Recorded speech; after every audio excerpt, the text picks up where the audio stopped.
Listos.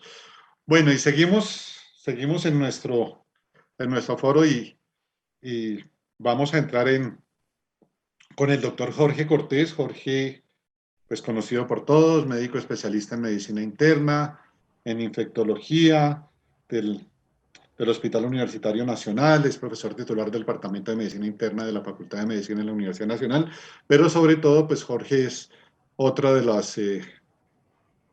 los médicos colombianos infectólogos con un alto afán por la investigación y por las publicaciones y quien además pues, nos ha motivado a muchos a seguir en esta ruta. Gracias, Jorge, y gracias por esta idea. Tengo que ser honesto en que quien propuso el título de la charla y el tema de la charla fue Jorge y decíamos, bueno, pero 40 años después vamos a hablar de esto, pues vamos a ver qué sorpresas nos tiene el doctor Cortés. Jorge, bienvenido y muchas gracias. Otto, muchas gracias por la gentil invitación. Al doctor Jairo Pérez un saludo y a todo el comité organizador un abrazo, muchas gracias y un abrazo a toda la audiencia. Esta no es la primera vez que se cruzan en los caminos la hepatitis C y el VIH y vamos a mostrar que eso parece ser mucho más importante de lo que antes se creía. 40 años, efectivamente, 40 años de esta publicación. Ustedes ven, la publicación es el MMWR, la revista del CDC que en junio de 1981 describía 5 pacientes con neumonía por neumocistis giroechi en esa época, neumocistis carini. Eran pacientes jóvenes, homosexuales, drogadictos, haitianos, hemofílicos que tenían como un deterioro inmunológico. En esa época habían empezado a aparecer los recuentos de CD4 y lo que pudieron detectar era que efectivamente los recuentos de CD4 de esos pacientes estaban muy agotados. Entonces, a eso siguió un periodo inicial entre 1981 y 1983 de reconocimiento, primero como una infección viral. Inicialmente se hicieron muchas propuestas de origen tóxico, de origen de la conducta, etcétera, etcétera. Y con los primeros estudios epidemiológicos se pudieron identificar una gran cantidad de pacientes, fundamentalmente homosexuales, que tenían múltiples contactos en múltiples ciudades. Se habló de un paciente cero, eso fue algo que más adelante vamos a volver a hablar de que fue un poco un mito, y así salió en revistas internacionales.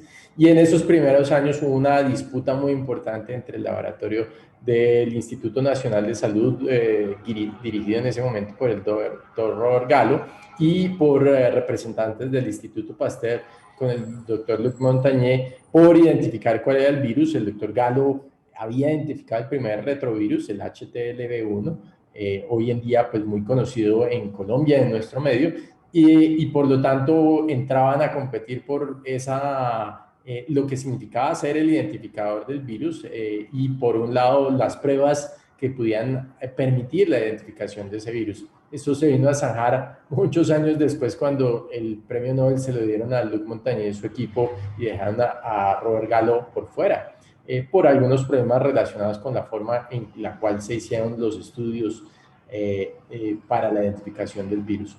Y finalmente, con la prueba se podían hacer la identificación primero de los pacientes y segundo de algunos factores de riesgo.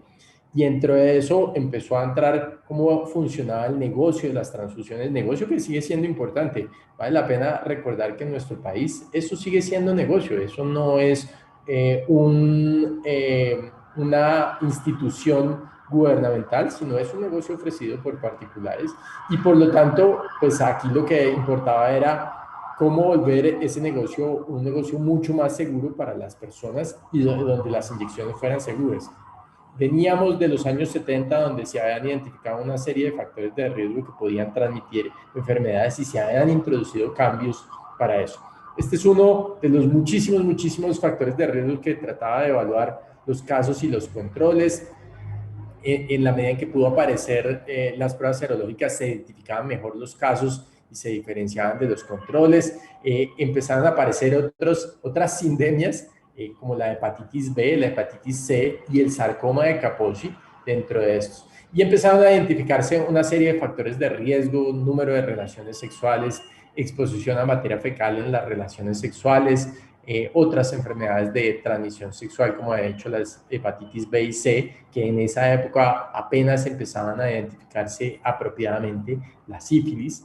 eran pacientes que habían sido tratados para parásitos intestinales, uso de varias sustancias ilícitas, y pues aquí el link era las famosas 4H, que eran ser homosexual o hemofílico o haitiano o heroinómano, que eran los factores de riesgo inicialmente identificados. Ese paciente cero fue un paciente que fue identificado por varios grupos de investigación epidemiológica cuyo nombre no fue inicialmente brindado. Era un canadiense cuyo nombre era Gatan Douglas, que estuvo activo sexualmente entre 1972 y probablemente cerca del final de su vida. Para los años 80, el hombre llevaba cerca de 2.500 parejas sexuales, y cuando se hizo la investigación inicial, lo pudo identificar en 40 de los primeros 248 casos. Lo pudo de alguna manera ligar y unir, y pues su fama fue finalmente dada por un libro que se llama The Band Goes On and The Band Goes On, publicado por un periodista de San Francisco que se llama Randy Shipp, y que murió. Él era gay y por lo tanto pertenecía a la comunidad, y por lo tanto pues tenía como acceso a esa información, y finalmente falleció de VIH algunos años más adelante. Roy Hodgson fue uno de los primeros que empezó a dar la pelea. Roy Hodgson era una estrella, aunque para ese momento ya tenía cerca de 60 años, y era una estrella de Hollywood muy famosa, y cuando falleció de SIDA en 1985, empezó a cambiar un poquito la forma en que la gente veía el VIH. Y por supuesto, Freddie Mercury, que falleció de SIDA en 1991, fue la otra estrella que empezó a cambiar fuertemente la forma en que se entendía el VIH, muy buena parte porque sus seguidores entendían pues como el escenario en el cual se estaba sucediendo. Y sobre todo, este tipo de sucesos, desafortunadamente los fallecimientos de personas famosas, personas ligadas al arte, a la música, y de esa manera reconocidas, lo que hizo fue empezar a cambiar la percepción de la enfermedad, junto, por supuesto, con un lobby político de muchas comunidades, entre ellas, por supuesto, la comunidad gay en los Estados Unidos, que empezó a cambiar la forma en la cual la ciencia, la investigación se empezaba a aproximar a la enfermedad. Pero detrás de todo esto vino de dónde vino este virus, cómo vino a aparecer en ese momento en los Estados Unidos, cómo podía ser que una epidemia venía creciendo de esa forma y no pudo ser identificado hasta 1981. Así que nos vamos a volver no solamente estos 40 años en que llevamos del virus identificado, sino vamos a devolver mucho más para ver dónde apareció este virus. Y para hacer eso nos vamos a ir al África. Nos vamos a ir al África en el Congo. El Congo es un río que fue descubierto en el siglo XV por los portugueses. El siglo XV fue el siglo de oro de los descubrimientos marítimos. Los portugueses, los españoles, tenían la primacía en términos de la navegación, especialmente los portugueses, y en 1482 Diego Cao identificó su desembocadura. Permaneció inexplorado prácticamente hasta finales del siglo XIX, y la razón por la cual permaneció inexplicado es porque el río era inaccesible en alguna parte, como vamos a ver ahorita en algunas imágenes.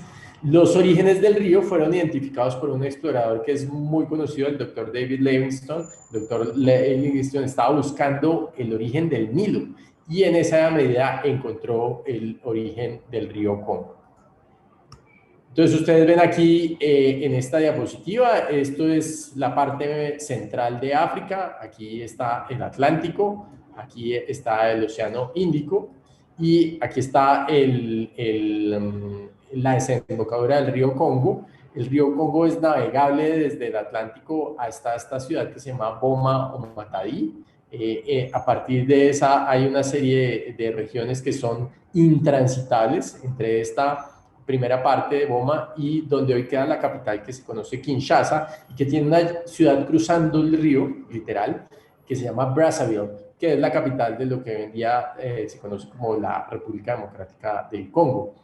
Y inicialmente otra ciudad importante era Stanleyville, por el explorador inglés Stanley, pero que después tanto Kinshasa, que se llamaba Leopoldville, como Kisangani, que se llamaba Stanleyville, cambiaron su nombre en los años 60 como parte de la liberación de África. Ustedes tienen aquí en el mapa todo lo que significa la selva del Congo, y aquí para referencia el lago Victoria, donde efectivamente nace el río Nilo, y el lago Tanganica en relación con la parte oriental de África.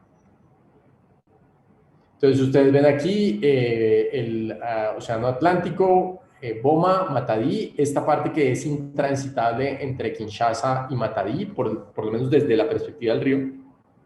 Y el río vuelve a ser navegable entre Kinshasa y el resto, como ustedes ven, une una gran región de África, como sucede en nuestro medio con el Amazonas, con la diferencia de que el Amazonas es navegable en muy buena parte, si no casi todo su transcurso hasta el Brasil, mientras que este es navegable hasta Kinshasa, y entre Kinshasa y Boma estaba bloqueado, y eso impidió que los europeos entraran en esta zona hasta finales del siglo XIX. Esta es una imagen del río tomada de Google Earth. Como ustedes ven, un río que podría ser como el Amazonas, o como en algunas partes el Magdalena, un río muy amplio, muy grande. Y este es en la zona navegable, caracterizado por este tipo de cascadas. Esto es lo que hace innavegable el río Congo. Y esto es una vista aérea de lo que se conoce como las cataratas de cristal, por donde transcurre el río y de nuevo hace que sea innavegable en esa región. La República Democrática del Congo, o Congo belga, fue denominada así hacia finales del siglo XIX. En 1884 hubo una repartición de África en diferentes colonias, como quien parte un ponqué, esto es suyo, Alemania venga por su pedazo, Leopoldo II venga por su pedazo, los franceses vengan por su pedazo. Leopoldo II era el rey de Bélgica, y a diferencia de lo que sucedió con otros países, este fragmento de tierra no quedó a Bélgica, sino quedó específicamente al rey Leopoldo II como un protectorado. Lo que hizo el rey es que construyó un ferrocarril entre esas dos ciudades, que era donde el río era un segmento intransitable, Matadi y Kinshasa, en un trayecto de 350 kilómetros. Otro país importante hoy en día, estos son países de hoy en día, es el Camerún. El Camerún también fue identificado por los portugueses en 1472, el río de los Camarones, y en 1884 en esa repartición se lo dieron a los alemanes. Entonces se conocía Camerún, pero con K. En la Primera Guerra Mundial, donde perdieron los alemanes, se repartió entre Francia e Inglaterra. Esto es curiosamente muy interesante, porque es la estructura de la salud pública francesa probablemente muy buena responsable de este fenómeno. Aquí ustedes ven un mapa actual de Camerún. Aquí abajito está la Guinea Ecuatorial, la capital moderna, que es Yaoundé, y ustedes ven el Camerún está colinda con, aquí al sur queda el Congo, colinda con algunas zonas del Congo y de la República Centroafricana. El otro punto importante era el África Ecuatorial Francesa. El África Ecuatorial Francesa no era un país, sino una región administrativa. Entonces aquí estaban Gabón, que es este chiquitico acá, la República del Congo, que se conoce como el Congo Medio, a diferencia de la República Democrática del Congo, que es este que está acá. Lo que hoy en día es la República Centroafricana, o conocida en esa época como Bangui Chari en su idioma original, y el Chad, que ha tenido muchos problemas políticos en los últimos tiempos. Entonces, la Guinea Ecuatorial Francesa fue establecida en 1910, y por supuesto estaba bajo el régimen de Francia. El centro, la capital central, era Brazzaville, esa ciudad de enfrente de Kinshasa, cruzando el río Congo, y por supuesto era sujeta a la salud pública francesa, y había representaciones francesas de estos territorios en las otras regiones o países conocidos ahora. Entonces ahora dejemos la geografía ahí un momentico para volver al virus. El virus hoy en día lo conocemos muy, muy bien, y mis colegas han hablado de la importancia de las mutaciones, y las mutaciones es uno de los rangos distintivos de este virus. Alto riesgo de errores por la falta de capacidad de corregir la transcripción y por lo tanto alta probabilidad de mutaciones y una altísima replicación. ¿Qué es lo importante? Que las mutaciones, al seguir los cambios, permiten seguir la evolución del virus en el tiempo. Eso se ha visto también ahorita con el SARS, donde hemos visto la evolución de las variantes. Esto sucede, pero a una escala considerablemente más grande. Entonces, esas mutaciones nos permiten entender y seguir en el tiempo al virus. ¿Qué es lo que hoy en día se cree? Que el virus es una zoonosis, como el COVID. Y esa zoonosis está en razón a lo que ustedes ven en la diapositiva. Personas haciendo cacería, entrando en contacto con tejidos y específicamente con sangre de primates. Miren esto que es de un mercado en alguna de estas zonas donde lo que se expone es carne de primate que va a ser vendida en los mercados locales en unas condiciones, por supuesto, muy limitadas de higiene, en donde va a haber contacto con la sangre, donde va a haber contacto con los tejidos, donde el cazador se va a ver en contacto con secreciones, tejidos, sangre, potencialmente cortadores. ¿Esto qué impacto tiene? Miren este estudio del 2005, donde lo que ustedes ven es la proporción de anticuerpos que distintos grupos de personas tienen frente a virus simianos. Entonces aquí hay personas que son cazadores y que en general tienen alta exposición en zonas geográficas muy relevantes, donde la tasa de anticuerpos es 17%. Zona de personas de baja exposición en las mismas zonas, donde la frecuencia de los anticuerpos es 7,8%, y personas de la población general que tienen una tasa de infección o de exposición a estos virus considerablemente más baja. O sea que esto es un fenómeno común. ¿De dónde viene el virus del VIH? El virus del VIH hoy en día sabemos que es el mismo, exactamente el mismo que el virus simiano del chimpancé, pero los chimpancés existen varias especies. Específicamente este es el virus simiano de chimpancé que afecta las especies de Pantroglodites trogloditis, una de las especies de chimpancé más frecuentes. Entonces ustedes ven aquí ese virus transferido al humano, se convirtió en el HB1N, y transferido al humano en otro escenario se convirtió en el HIV1, el grupo M, con diferentes variantes A, B, C, D, F, G, etcétera, etcétera, etcétera. Y a diferencia, se diferencia fuertemente del HIV2, que corresponde a un virus simiano de otra especie de miquito. Virus simiano que es muy poco frecuente. Una de las cosas que ha llamado más la atención es cómo hoy en día este virus parece irse desapareciendo, y en general muchas de las otras variantes, si uno quiere, del HIV han ido desapareciendo y cada vez son más raras. Pero el HIV1, el M, el subgrupo M, tuvo un gran éxito, y parte de lo que voy a contar es cómo tratamos de entender o cómo entendemos hoy en día que eso pudo haber sucedido. Entonces, estaba contándoles, este amiguito es el Pantroglodites troglodites, el chimpancé, que hizo que al migrar el virus del chimpancé al humano produce el HIV1. Hay otros virus de gorila, ustedes los ven, que producen el grupo O, y aquí está la imagen, una caricatura de este otro miquito que produce el HIV2, que está mucho más distante genéticamente. Estos son árboles genéticos. Aquí ustedes ven los grupos M, que son lo que más ha infectado a todo el mundo. Así que definitivamente es una transmisión zoonótica. Pero yo les decía que el importante es este. Miren las 4 especies, la distribución de las 4 especies de chimpancé en el África. El río viene por acá. Y el río, curiosamente, se constituye en una barrera natural para la circulación de las especies y para la circulación de los virus que infectan a estas especies. Pero sabemos hoy en día, por la similitud genética, que el virus original del HIV que tenemos en Colombia y en la mayor parte del mundo provino de este chimpancé, el Pantroglodites troglodites, donde se distribuye este amigo en la costa atlántica del África, o sea que es un costeño desde la perspectiva de dónde vive, pero se observa en algunas zonas de esta parte. Ustedes ven en los países que estamos hablando, Camerún, el Congo Medio,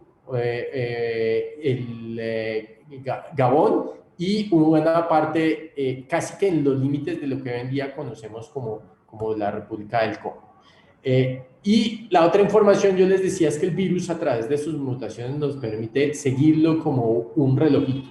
Ustedes ven aquí la desviación genética que ha tenido en los años la mayor cantidad de muestras que se han procesado, los genotipos identificados del virus entre los años 1980 y el 2000, muestras identificadas en muchísimas partes del mundo. Pero resulta que se fueron encontrando otros virus entre 1960 y finalmente se encontraron tres muestras. Esas 3 muestras estaban guardadas en una biblioteca en el CDC, que tenían guardadas porque habían hecho estudios en Kinshasa, justamente en esta zona de África, la capital del Congo, de una de esas muestras se pudo amplificar todo el genoma y por lo tanto se pudo hacer la parte genética. Entonces hicieron todo el estudio, todos los segmentos de dónde venían. Como les decía, eso funciona como una especie de reloj biológico. Así que esa muestra de 1959 se puede ubicar aquí un poco más cerca del consenso, de la raíz, del origen, del virus original que provenía de los simios. Y entonces, hoy en día se cree que ese virus apareció en esta zona del sur del Camerún. Entonces, ustedes recuerdan Yaoundé, aquí la capital, Gabón, la República del Congo, la República Democrática del Congo, Kinshasa, Brazzaville, están uno al frente del otro, y el virus parece haber iniciado su camino en estas zonas en un río que es tributario finalmente del río Congo. Esta es una foto del Congo en 1921, y esta es una foto de Kinshasa en 1921, y esta es una foto de Kinshasa en 1960. ¿Por qué estos elementos son importantes? Ustedes ven en esta diapositiva el crecimiento de las ciudades africanas. Kinshasa fue fundada en 1881 y tenía una población prácticamente inexistente hasta 1920, y es una de las ciudades africanas que más ha crecido. Miren cómo creció entre 1930, 1940, 1950 y 1960, ya tenía cerca de 400.000 habitantes. Otras ciudades como Yaoundé fueron fundadas en 1889, Brazzaville fue fundada por un italiano de apellido Brazza en 1883, y su crecimiento fue no tan importante, pero sí con una tendencia muy grande durante más o menos la misma época. Entonces, se cree que en esta época, entre 1920 y alrededor de esta época, apareció el virus y finalmente se expandió posteriormente. Aquí está el reloj biológico que estamos hablando, la muestra de Kinshasa de 1959, otra muestra de la República Democrática del Congo de 1960, y cómo ubicaban en este intervalo de tiempo el periodo en el cual había podido aparecer el virus. ¿Dónde entra, dónde se cruza con la hepatitis C? ¿Dónde se cruza con esta historia de los franceses y los belgas? Que resulta que la salud pública y que trataba de prevenir las infecciones en los franceses y belgas que migraban de sus países de origen a estas zonas de África, se empezaron a hacer tratamientos parenterales a la población, tratamientos parenterales que buscaban controlar y desaparecer, un enfoque muy similar al que usamos hoy en día en SARS, muy similar al que mencionaba la doctora Sandra previamente, en el sentido de identificar el paciente y tratarlo agresivamente. Y eran tratamientos parenterales para la tripanosomiasis africana, una enfermedad muy importante en algunas zonas del sur de Camerún y de Gabón y del Congo, el pian, la sífilis, la tuberculosis después de 1940, la lepra y la malaria. Todos estos recibieron medicamentos que tenían como cosa común que eran administrados parenteralmente. Acuérdense que el pian es una forma de una treponemosis. Se parece a la sífilis cuando uno mira los anticuerpos del paciente, así que se pueden confundir. Miren esta foto de un monje, de un hermano vacunando a un individuo que lo que se ve en estas lesiones es pian, un individuo. Miren aquí la vacunación intravenosa, inoculando un medicamento. Durante mucho tiempo se usaron arsenicales, en una fase mucho más tardía se utilizó la penicilina. Miren estas dos figuras de este libro, que los recomiendo profundamente, son ustedes ven aquí el tiempo, el año, el número de casos de sífilis y de PIAN diagnosticados en distintas de estas regiones. Aquí está el número total de casos en esta región del África ecuatorial francesa. Miren que el número de casos identificados tuvo un en 1950 y después se redujo gracias a todas estas intervenciones. Si ustedes ven aquí a la derecha, ¿cuáles eran esas intervenciones? Los arsenicales, las sales de mercurio y las sales de bismuto que se utilizaban en el Camerún o en este AF3, es la comunidad africana francesa ecuatoriana. Entonces ustedes ven cómo a esto sigue esto, es decir, en el sentido de que se diagnosticaban los pacientes y se inyectaban con estos medicamentos por vía intravenosa. Pero devuélvanse a 1940, 1945, 1950 y piensen un segundo, ¿cuáles eran las inyecciones que utilizaban? Devolvámonos a la foto anterior. ¿Qué características tenía esto? ¿Es esto una jeringa de plástico de un uso único? Por supuesto que no. Es una jeringa de cristal con una aguja metálica para múltiples usos. Y las prácticas de desinfección, esterilización de la época eran probablemente muy pobres. ¿Cómo sabemos eso? Y aquí es donde empieza a cruzarse curiosamente, de nuevo, no por primera vez, la hepatitis C y el VIH. Miren este estudio de Jacques Pepin con un grupo de investigadores en Kinshasa. Lo que ellos hicieron fue seguir la seropositividad para hepatitis C. ¿Por qué la hepatitis C? Por lo que acaban de decir, la forma más importante, más efectiva de la transmisión es por la vía de estas inyecciones. Haber tenido inyecciones contra tuberculosis aumentaba 3,5 veces la probabilidad de tener hepatitis C. Haber tenido inyecciones en un determinado hospital aumentaba 2,5 veces la probabilidad de tener hepatitis C. ¿Qué pasaba con la edad de los pacientes? Miren que entre más viejo, más antiguo el tiempo, mayor era el riesgo de haber contraído hepatitis C. Es decir, estas prácticas de uso inadecuado de inyecciones intravenosas se siguió manteniendo hasta probablemente alrededor de los años 90, donde por el mismo VIH ya se empezaron a cambiar. Haber recibido inyecciones intravenosas en otro hospital, también un factor de riesgo. Haber recibido transfusiones, también un factor de riesgo. Haber recibido antimaláricos, también un factor de riesgo. Miren, antimaláricos, tratamientos para tuberculosis o cualquier forma de inyección intravenosa. Entonces, estos tratamientos que eran provistos por la seguridad pública francesa y por la seguridad pública de los belgas, que buscaban controlar las enfermedades para prevenir su transmisión a sus nacionales que venían a hacer negocios, a hacer los grandes industriales de estas zonas, que eran colonias de África y de Bélgica, afectaron y transmitieron la hepatitis C a muchas personas. Miren este otro, también un estudio del profesor Pepin, donde ustedes ven aquí la zona de interés, el sur de Camerún, y aquí están múltiples sitios donde estuvieron mostrando pacientes de hoy en día, pues mirando que, miren, los pacientes más ancianos tenían un riesgo 2,7 veces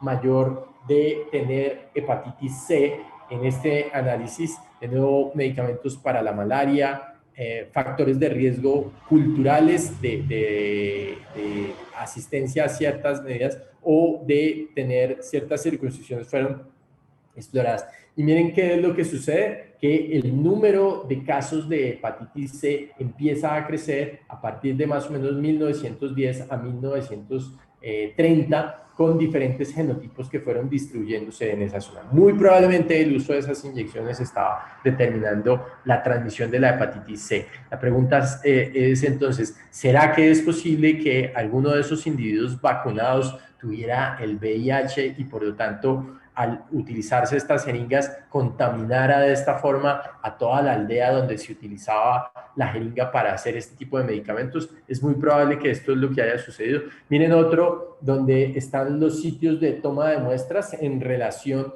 con la zona de distribución del Pantrogloides trogloides, del miquito que transmite, el chimpancé que transmite, y al fondo Kinshasa.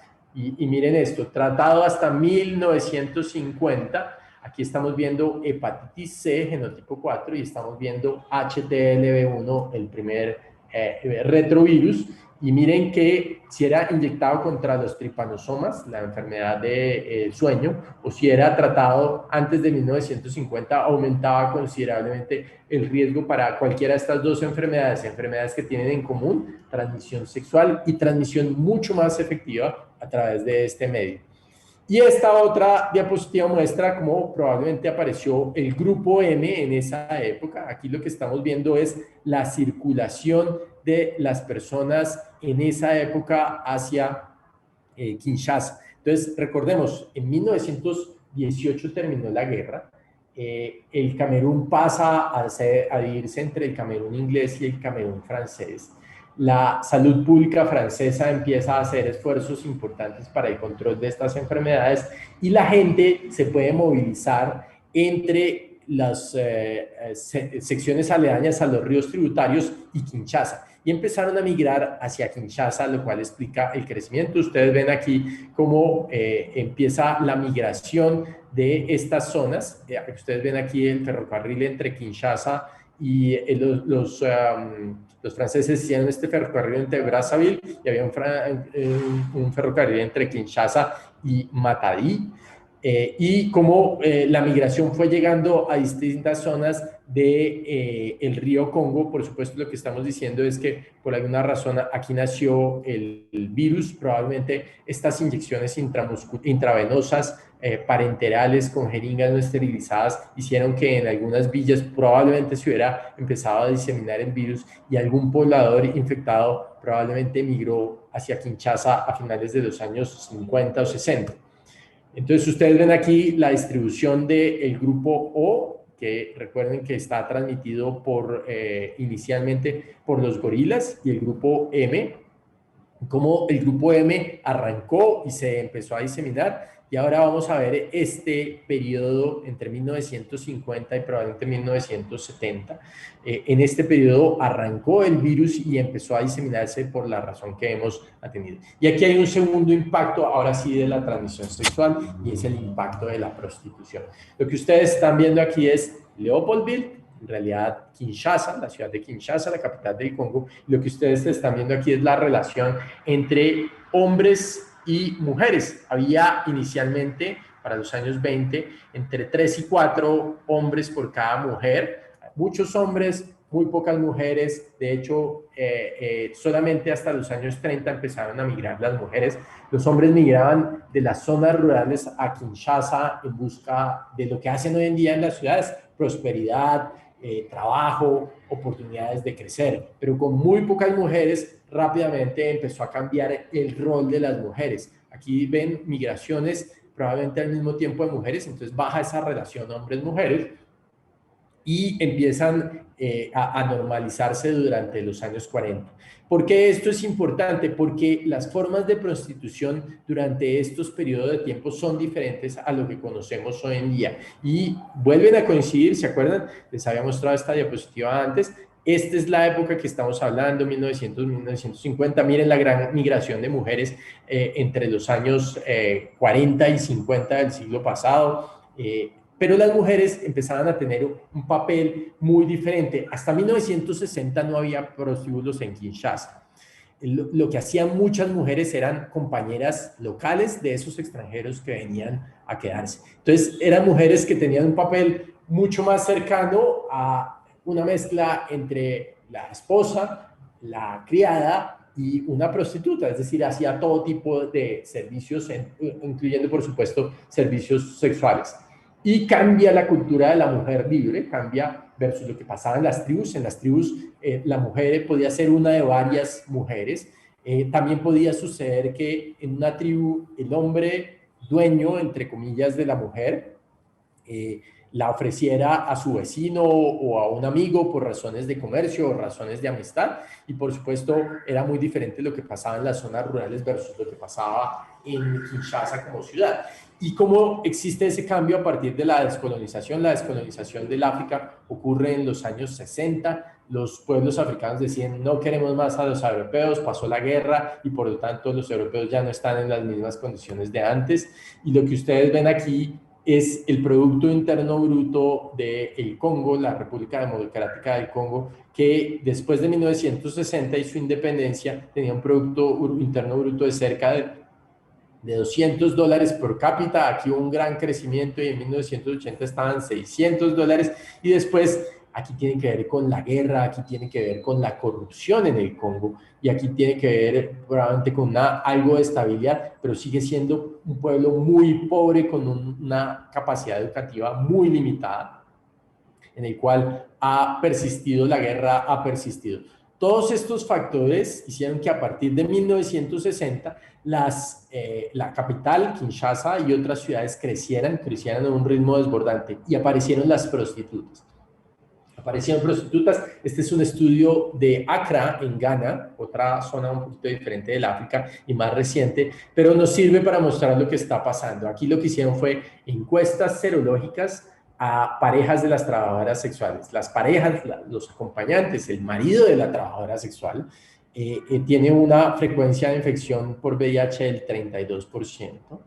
El personal de los sitios donde trabajan estas trabajadoras sexuales en 17%, y hay dos tipos de trabajadoras sexuales: aquellas que están en una especie de prostituto, que pueden trabajar en un sitio fijo o en su casa incluso, y aquellas que son las que van a bares, van a hoteles, van a sitios donde enganchan a sus clientes. Por supuesto, hay una correlación entre el riesgo y el no uso del condón, que es una cosa que ha sido introducida de forma más o menos recientemente. Y en esta zona de África, 84% de los pacientes que adquirían el VIH podían estar en relación con una trabajadora sexual.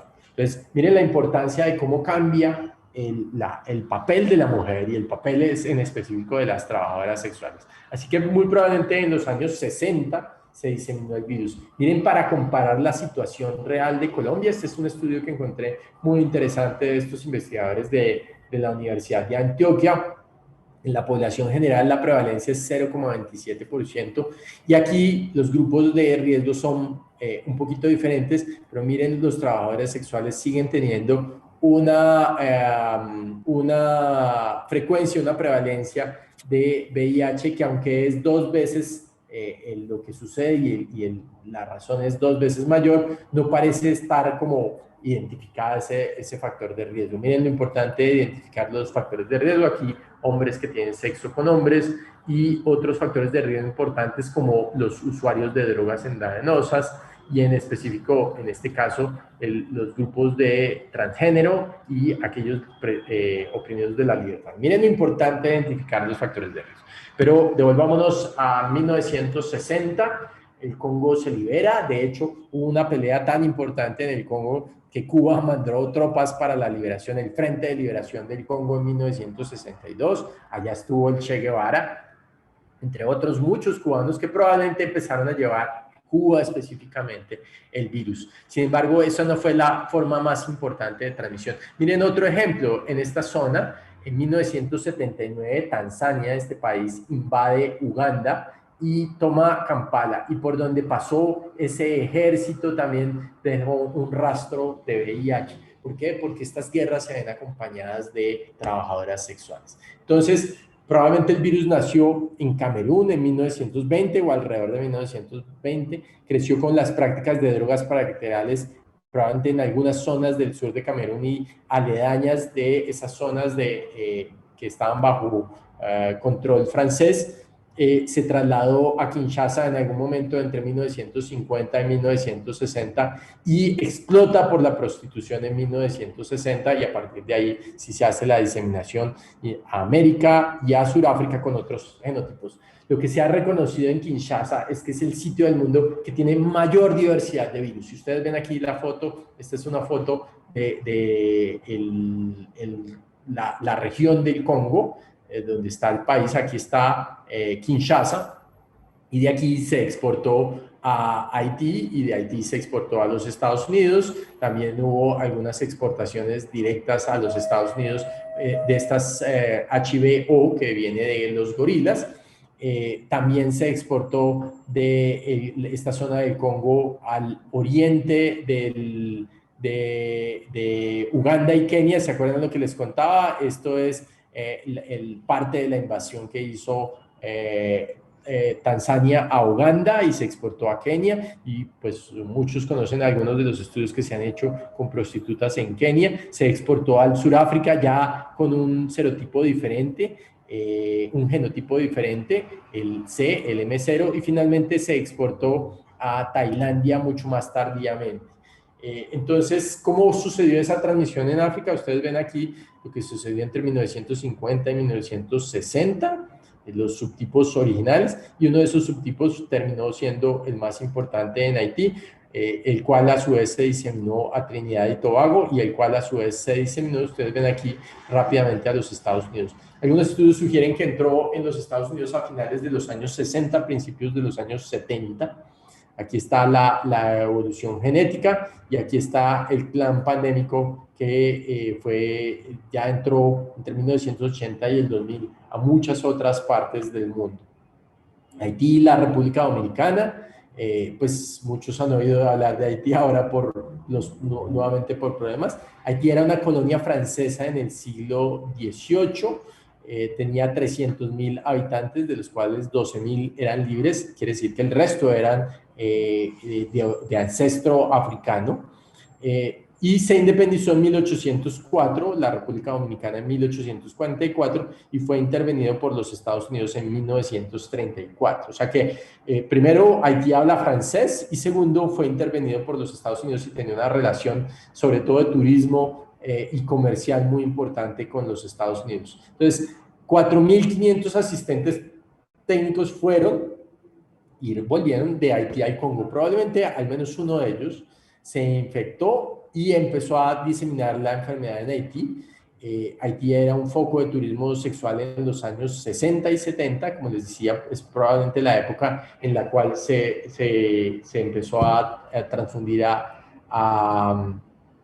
los Estados Unidos, especialmente en la Florida, aunque no se descarta una posible transmisión por productos sanguíneos. Habían compañías que recogían plasma y otra serie de productos sanguíneos en varias ciudades de Haití. Entonces, pues probablemente, especialmente en Puerto Príncipe, pero es muy posible al menos que haya ocurrido ahí.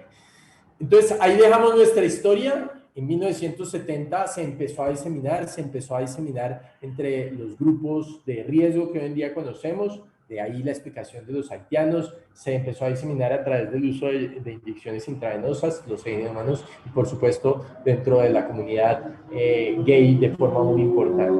Y por supuesto, afortunadamente hoy estamos contando de otros hitos en la evolución del VIH, el desarrollo de los antirretrovirales, el tratamiento para todos y un tratamiento temprano oportuno y la profilaxis que esperamos que lleven a un mucho mejor control de la enfermedad. Eso se ha traducido en esto. Ustedes ven aquí una diapositiva de la incidencia de enfermedades oportunistas antes de los tratamientos antirretrovirales en muchas zonas del mundo y cómo se baja ese riesgo claramente cuando se introduce el tratamiento antirretroviral en todas las mismas zonas del mundo. Entonces, probablemente uno de los más atrasados, ustedes ven aquí, es el África subsahariana, pero pues ahí va poco a poco.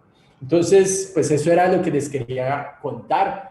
Esta es una zoonosis que probablemente apareció en África, probablemente hoy, algún día como hoy, hace cerca de 100 años, en alguna parte del sur de Camerún, y que se diseminó por diversos factores geográficos, históricos, demográficos, sociales, culturales, de salud pública y biológicos que contribuyeron inicialmente a su expansión en el África y posteriormente a su expansión en el mundo.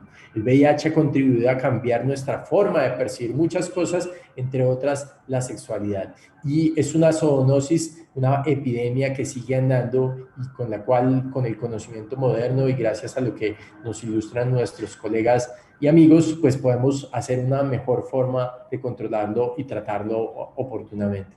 Estos son algunos de los libros y documentos que quizás vale la pena leer para entender un poquito mejor esta historia o profundizar esta historia. El libro de Jacques Pepin, el libro El río de Cooper, que es un periodista. Si uno quiere leer una novela, El sueño del Celta de Vargas Llosa, que habla del Congo de principios del siglo, un libro para entender la dinámica del río Congo y por supuesto el libro de Randy Schiff and the Band Played On, que habla del problema político de la gente y de la epidemia del SIDA en la primera parte de la década del 80. A todos ustedes muchas gracias por su atención y a Otto y a Jairo muchas gracias por la invitación. Jorge, muchas gracias. De verdad que nos sorprendiste por el marco geográfico, el marco histórico de esta charla. Pero hay algo que a uno no le queda claro. Por como tú lo presentas, aparentemente tendríamos una distribución endémica del virus, que parte de esas épocas en que el virus hace su transición de los monos verdes, de los gorilas al ser humano, luego la transmisión a través de jeringas, ¿sí? En los programas de vacunación o de administración de medicamentos. Pero hay un punto que es difícil de entender, es el inicio de la pandemia.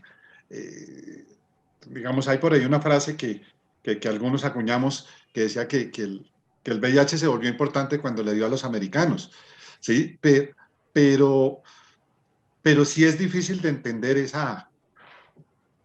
como ese alboroto, como ese número de casos, pues obviamente empezamos a buscarlo con mayor intensidad, empezaron los programas de bancos de sangre, pero sí es muy curioso ese momento histórico de los 80s. De acuerdo, pero hay que volverlo a poner el contexto. Probablemente el momento de la explosión donde, como diría uno, el virus se salió de madre y tiene que ver con lo que sucedió en Kinshasa en los años 60 y es la época postcolonialismo, cuando África se independiza, pero África es muy pobre, África no tiene recursos, África no tenía universidades, no había forma en que África, si ustedes recuerdan hace unos 6 años cuando hubo el brote de ébola en Liberia, que es un país un poco más al norte, un poco más al occidente, Liberia tenía 50 médicos en todo el país en el momento del brote de ébola. Así que África no tenía médicos, África no tenía desarrollo de infraestructura. El presidente, el que fue el presidente y dictador durante mucho tiempo, era alguien que había sido instruido por los europeos porque era un sacerdote inicialmente, pero a diferencia de lo que sucedió en América, tanto en Estados Unidos como en Colombia, si uno mira la colonia británica o la colonia española en América, es que no hubo un desarrollo en África de esas colonias, no hubo universidades, no hubo ningún tipo de educación, ningún tipo de preparación para esa liberación. Entonces, cuando sucede la liberación del colonialismo, los países quedaron a su albedrío, pero sin ningún tipo de desarrollo. Y eso explica en parte por qué, uno, la prostitución, la pobreza, por supuesto. Segundo, los conflictos armados que ocurrieron durante todos estos periodos. Y tercero, la falta de capacidad médica para desarrollar. De hecho, hoy en día sigue siendo mucho más importante Medicina Sin Fronteras, que es de origen francés, que muchas otras. Y efectivamente solo hasta los años 80, cuando el virus empieza a hacer esa aparición en Europa, pero en realidad lo que estábamos viendo era una etapa muy temprana del desarrollo, pero una etapa en la cual cambió, al transmitirse en América, cambió también la forma y los grupos de transmisión, se volvió focalizada en las enfermedades de transmisión sexual, mientras que en África continuó siendo una enfermedad de transmisión heterosexual. Entonces, ese cambio y ese problema específico ahí probablemente explica buena parte de lo que usted pregunta. Los estudios muestran que el número de pacientes que salieron de África infectados antes de los 60 fue muy limitado. Hay algunos reportes, incluso de patología, que muestran que había un sueco que en los años 60 trabajó allá en el Congo, se vino a Suecia, estuvo con su familia, infectó su familia y murieron los tres. Cuando rescataron la patología años después, resulta que tenían VIH, habían tenido SIDA. Pero eso no se extendió en ninguna parte de Suecia. Necesitaba, digamos, como esa chispa para aumentar la incidencia. Y esa chispa para aumentar la incidencia parece ser estar al menos muy, muy relacionada con el trabajo sexual y con las condiciones de las mujeres en Congo en ese preciso momento. Lo mismo se vio, por ejemplo, las trabajadoras sexuales tienen un papel muy importante en lo que ha sucedido en Uganda, en Kenia, y también está muy relacionado a la guerra. Entonces, muy probablemente esas condiciones de que a nadie le paraba bolas a lo que sucedía en África, con la situación médica de ese momento, explica al menos por qué la epidemia empezó a aparecer sin que la gente se diera cuenta. Ya, pues poniéndonos un poquito polémicos, la Segunda Guerra fue un espacio de invasión de África por parte de Europa y de Alemania particularmente, ¿no? Digamos, toda la invasión alemana.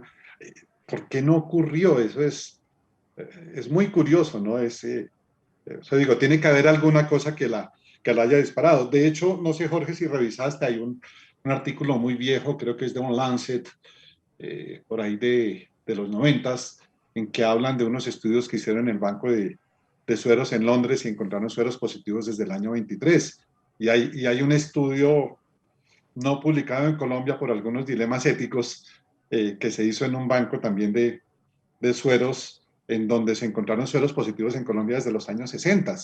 Entonces, tiene que haber un gatillo. O sea, estoy de acuerdo contigo en que la parte, digamos, la guerra, la prostitución, pero pues es que eso ha ocurrido siempre. Entonces, es difícil entender la dinámica. Lo otro, pues se me ocurre, y quisiera ver tu opinión, es que la globalización del mundo empieza entre los 80s y los 90s, ¿no? Con Entonces, seguridad, con seguridad. Ahí como decía cambió el doctor, la forma en que la gente viaja, cómo llega sí, la gente y sí, como la decía el situación. doctor Phil, el experto en influenza, era que la influenza nos iba a llegar en pájaros de acero como ha ocurrido, ¿no? Entonces eso podría explicar también, y por eso está el caso del paciente cero, de Gaetán Dugas, que pues era un auxiliar de vuelo y le echaron la culpa de lo que no tenía la culpa, ¿sí? Pero nos llena de dudas y nos obligas a leer el libro del doctor Pepán, además la segunda edición, porque tiene muchas cosas, creo que adicionales a la primera edición que leímos hace algunos años. Sí, señor.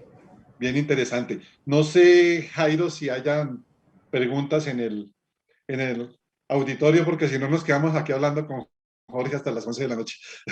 Sí, doctor. Gracias. No, pues la charla muy interesante, doctor Cortés, con una alta dosis de historia y permite entender muchas cosas de cómo es que se ha desarrollado esta pandemia. Acá preguntan que, pues además de mencionar que ha sido muy interesante la revisión, que si se conoce de algunos casos en América que hubieran podido presentarse antes de que se hiciera la descripción epidemiológica en los Estados Unidos, algo similar como lo que pasó en Suecia, por ejemplo. No los conozco, al menos, aunque había habido algunas descripciones.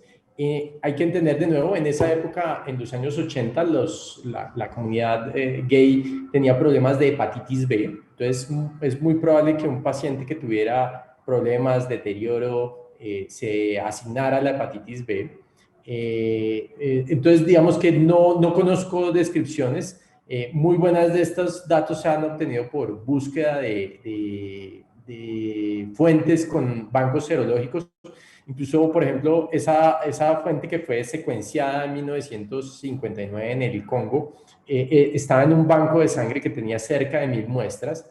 En las pruebas serológicas, 3 muestras dieron positivas para VIH, y cuando se hizo la amplificación, la secuencia solo una pudo ser identificada y es una de las secuencias más viejas conocidas. Entonces, es posible que algunos productos sanguíneos puedan dar, y es posible que gente que haya ido allá, yo contaba del Frente para la Liberación del Congo, que fue hecho en Cuba, y los cubanos viajaron al Congo justamente durante la época en la cual pudo haber ocurrido el problema, y es posible que hayan vuelto a Colombia. Recordemos que el Che murió en Bolivia en enfrentamientos, y es justamente como eso, pero por alguna razón que tiene que ver muy seguramente con la baja transmisibilidad del virus. El virus finalmente no es muy eficiente a la hora de transmitirse. Probablemente pudo haber dado lo que el doctor Pepán llama caminos ciegos. Una persona se infecta, se enferma, desarrolla SIDA, pero no lo transmite, o lo transmite a 1 o a 2 personas más, y ahí murió la infección. Y por eso el papel que parecieran jugar las drogas intravenosas parece ser crítico para el arranque de ese virus, porque es una forma para explicar. El libro está lleno de mucha información, como muestra que en las comunidades donde se infectaba un paciente con VIH, y eso sucedió al principio del VIH, era muy fácilmente transmitible el VIH a muchísimas personas rápidamente. Y como, de hecho, hay datos serológicos bien interesantes.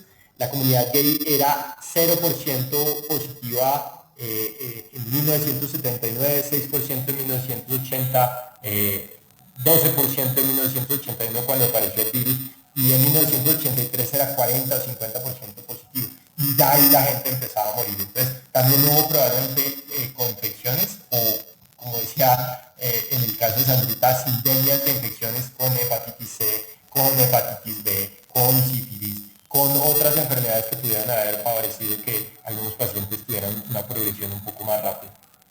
Una última pregunta, Jorge. Pues ya tenemos este dato que yo les conté de un estudio no publicado, y pues sabemos que los grandes estudiosos del VIH al principio en nuestro país fueron nuestro profesor, el doctor Jorge Bochel y el doctor Caraballo en la costa. ¿Alguna referencia que podamos tener de la introducción del virus en Colombia? ¿Alguna No conozco, pues todos hemos oído el cuento de que fue una prostituta de base en Cartagena, pero pues en realidad más allá de eso yo realmente no conozco. También parece un poquito sorprendente, pero los estudios serológicos muestran que la seroprevalencia era muy baja antes de 1983 en Colombia, o sea que probablemente se introdujo en algún momento después o alrededor de 1980, y pues obviamente pudo haber sido una trabajadora sexual que tuvo contacto con algún extranjero y luego aquí inició la cadena. Pero en realidad no conozco información colombiana. Bueno, Jorge, muchas gracias. Creo que vuelvo y digo, nos sorprendiste, muy interesante, tengo que decirlo, sorprendente, con una gran cantidad de información, y vuelvo y digo, nos llenas de motivos para volver a leer este tema, y creo pues que tendremos muchos más espacios para discutirlo. Jorge, gracias, feliz día del médico, feliz fin de semana, un abrazo.